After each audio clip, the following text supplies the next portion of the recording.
Hello, I'm Rusty Dweez. They call me the logger, and I'm here to coach you on how to pick and cut a suitable Christmas tree for yourselves. First thing you need is a tree farm that's peppered with trees and cars. Now, Paynes is here in Morrisville. Got plenty of trees, but ain't got no cars. That's because today's February 19th.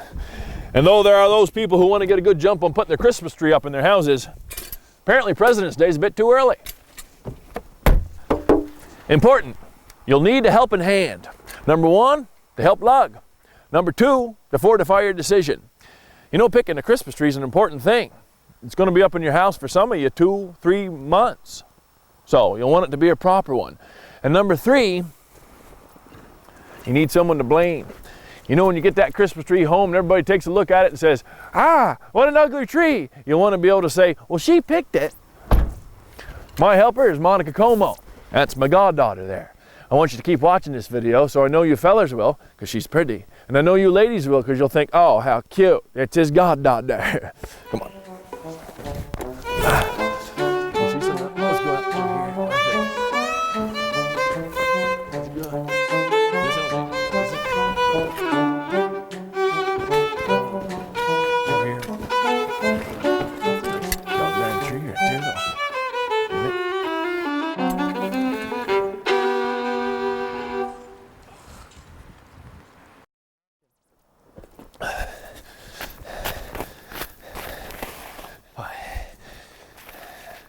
Now at home, you ain't gonna want to dress warm because it's warm at home, but you're better because it's barren out here.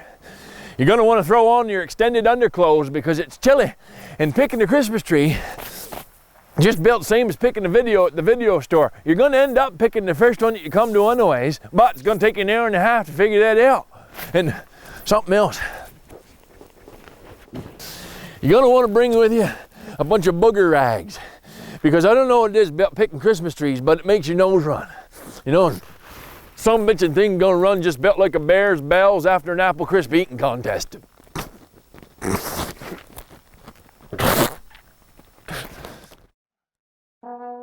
You find one you kinda like, you measure it with your built-in measuring device. We all got them. My reach is 8 foot. Perfect. I like to get an 8-foot tree because we often like to rock around it.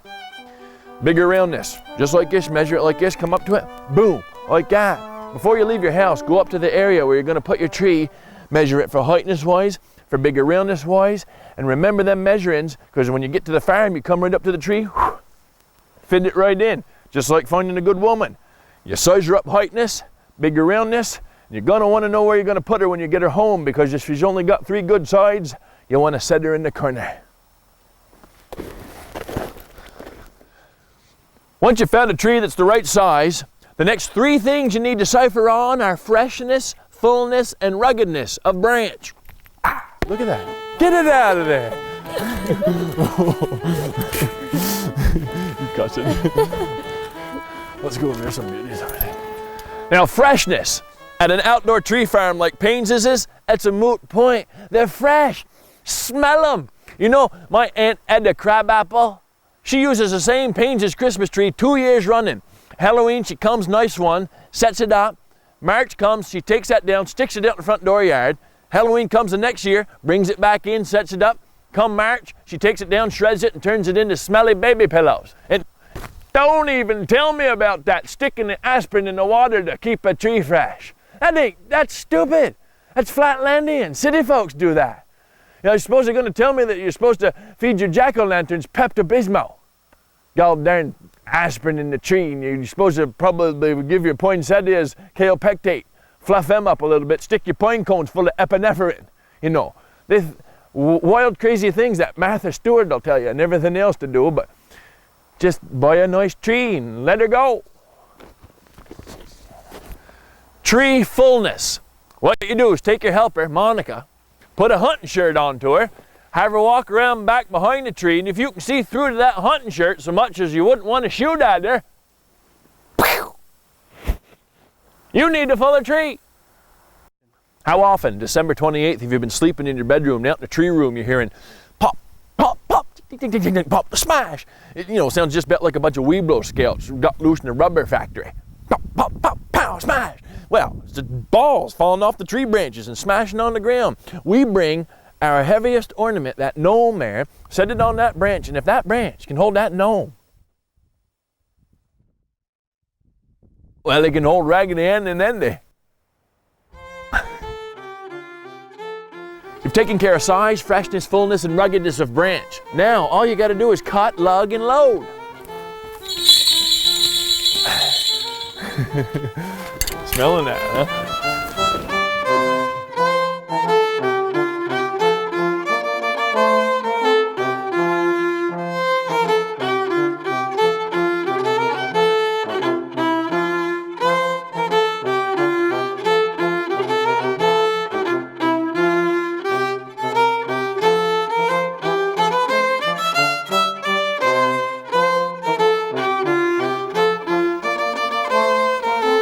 Well, we found our perfect tree. It's 8 foot, fresh, and it's fairly full. I agree, mon Pierre. Now when you're cutting, you're going to want to make sure you cut right down close to the ground, is to leave about 7 or 8 inches of free stump clear of any boughs, because you know you want to be able to twirl your nut bolts in there in your tree stand. You don't want to have to sacrifice any of the bottom boughs, because the bottom boughs that's where the beauty comes from. The bottom beauty comes from skin deep bottom. Right, Monica? I agree. What do you say, knifer? Knifer. Do her in. Here we go. We're headed. Alrighty. Yeah. Banana break. You got a banana on you? I need a yoo-hoo now. I've cut it and left just a smidgen of trunk before I kill it totally. Before I do that, I'd like to have a ceremonious pipe smoke here.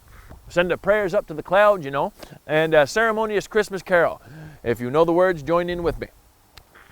Oh Christmas tree, how lovely are thy branches, in summer sun or winter snow. That dress of green you always show. They raise you up and fertilize. I hope that you'll soon realize you're gonna die before you peak. Stand in my house on Christmas week.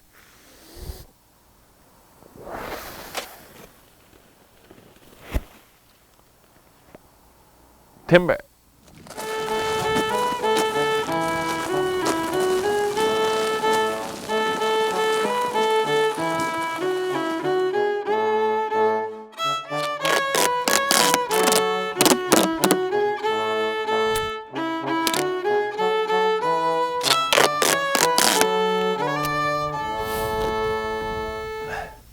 Now most tree farms will bale your tree for you so that you can stick it in the back of your car or peg it in the back of your pickup truck.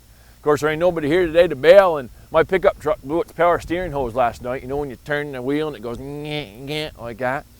So I had to borrow this Fahrvergnügen car from a friend of mine. Pretty good rig too, it is, German.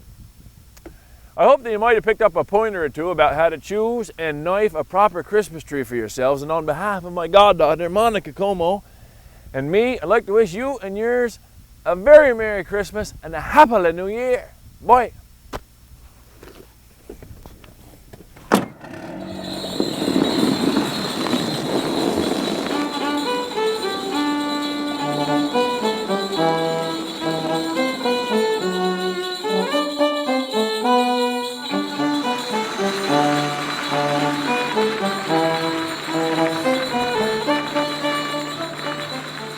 I'm Rusty Dweez, they call me the logger, and I'm here to coach you on how to pick and choose and cut, and god darn it, darn it, darn it, darn it.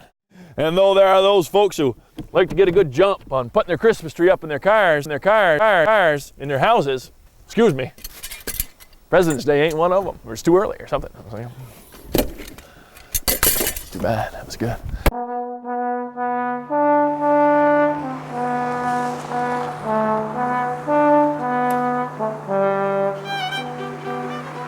I'd like to wish all you and yours a Merry Christmas and a Happy New Year. Bye.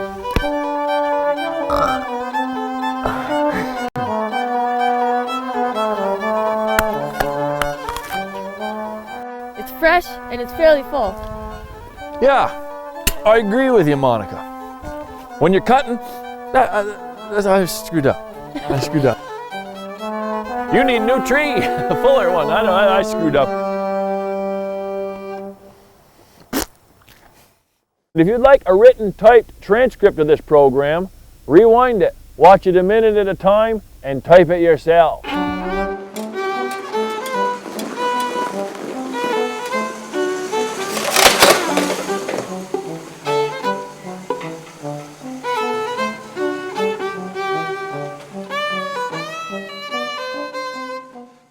All Honey has to do is put the tinsel on.